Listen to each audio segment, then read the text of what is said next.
किसी भाई ने लंदन से सवाल किया है, ये कह रहे हैं कि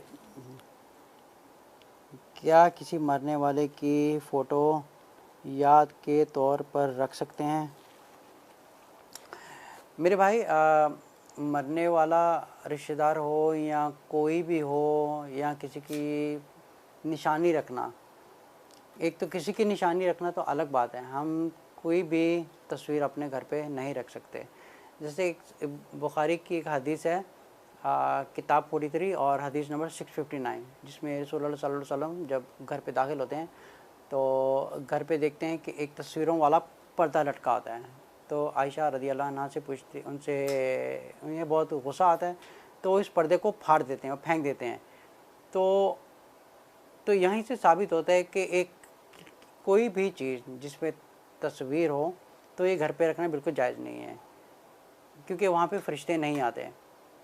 इसी तरह रसूलुल्लाह सल्लल्लाहु अलैहि वसल्लम ने फरमाया कि जो इंसान तस्वीरें बनाता है या पेंटिंग करता है ह्यूमन बीइंग की या जानवरों की, किसी भी लिविंग बीइंग की, तो क़यामत वाले दिन उस इंसान से कहा जाएगा कि इसमें रूह फूंको, लेकिन वो इसमें जान नहीं डाल सकेगा वो।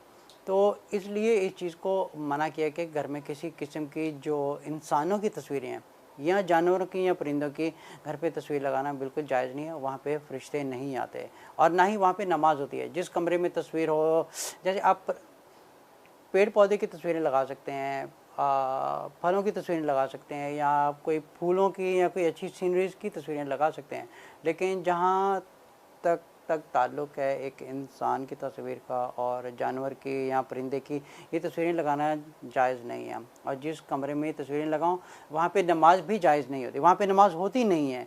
इसलिए अगर नमाज नहीं हो रही तो फिर इसका मतलब कि फिर तो आप तो अल्लाह ताला से दूर जा रहे हैं। हमें तो वो काम करने हैं जो कुरान और सुन्नत से हो।